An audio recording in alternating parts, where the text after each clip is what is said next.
చదువుకుందాం. ద్వితీయోపదేశకాండము 31వ అధ్యాయము 6వ వచనం. భయపడకుడి, వారిని చూచి దిగులు పడకుడి. నీతో కూడా వచ్చువాడు నీ దేవుడైన యెహోవాయే. ఆయన నిన్ను విడువడు, నిన్ను ఎడబాయడు. 40 సంవత్సరాలు దేవుడు ఇశ్రాయేలీలను అరణ్యములో, ఎడారిలో వారిని ఎంతో జాగ్రత్తగా పోషించాడు. మన్నాతో పోషించాడు, క్షేమం దయచేశాడు. పగలు మేఘస్తంభం, రాత్రి అగ్నిస్తంభం వారికి కాపులా ఉంచాడు. ఇంత గొప్ప దేవుడు మరి వాగ్దానాలన్నీ నెరవేరుస్తున్న దేవుడు. కనాను దేశంలో ప్రవేశించబోయే ముందు కూడా మోషే వారికి గుర్తు చేస్తున్నాడు. ఈ దేశం మీకు ఇస్తానని దేవుడు వాగ్దానం చేశాడు. ఇది కూడా మీరు స్వాధీనపరచుకోబోతున్నారు. ఈ కనానీయులను చూచి మీరు భయపడతారేమో, వారి యొక్క పెద్ద పెద్ద దేహాలను చూచి, వారి సైన్యము సంపద చూసి భయపడతారేమో. అలాగా మీ తండ్రి తరం వారు చూచి భయపడిపోయి దేవుని మీద విశ్వాసం కోల్పోయి వాళ్ళ అపజయం పాలయ్యారు. ఇప్పుడు మీరు భయపడుకుడి, ఎందుకంటే ఈ కార్యం జరిగించేవాడు, మిమ్మల్ని ముందుకు తీసుకెళ్లేవాడు మీ దేవుడైన యెహోవా. అదే వాక్యం చక్కగా చెప్తుంది.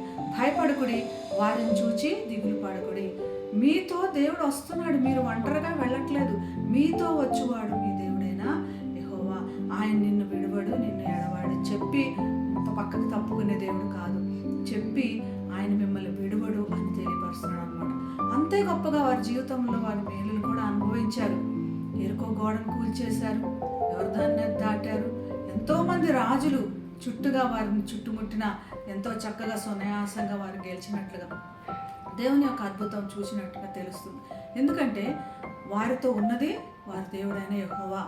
వారు భయపడటానికి అవసరం లేదు, దిగులు పడటానికి అవసరం లేదు. కాబట్టి ఈరోజు దేవుడు మనకి అదే వాక్యం చూపిస్తున్నాడు. నీతో ఉండేవాడు నీ దేవుడైన యెహోవా, భయపడకుడి, దిగులు పడకుడని. ఇంత గొప్ప దేవుడు వాగ్దానం చేశాడు. కాబట్టి మనం కూడా ఎలాగైతే ఇశ్రాయేలీయులు దేవుని కలిగి గొప్ప కార్యాలు, అద్భుతాలు చూచారో మనం కూడా ఈరోజు అటువంటి అద్భుతాలు సొంతం చేసుకుందాం, ప్రార్థన చేసుకుందాం. పరిశుద్ధుడైన యేసయ్య, మరి మా చుట్టూ ఉన్న పరిస్థితులన్నీ కూడా మీకు తెలుసు నాయన. మేమేంటో కూడా మీకు తెలుసు. మీరు చెప్పారు ఆయన, మీతో వస్తున్న దేవుడు మీ దేవుడైన యెహోవా దేవుడు. మీరు భయపడకుడి, దిగులు పడకుడి అన్నారు. మాట ఇచ్చి నువ్వు విడిచిపెట్టనన్నావు నాయన. కనుక మా దగ్గర, మా చుట్టూ గొప్ప కార్యాలు జరిగించి నీ నామానికి మేము తెచ్చుకున్నామని యేసు నామమున ప్రార్థిస్తున్నాం తండ్రి. ఆమేన్.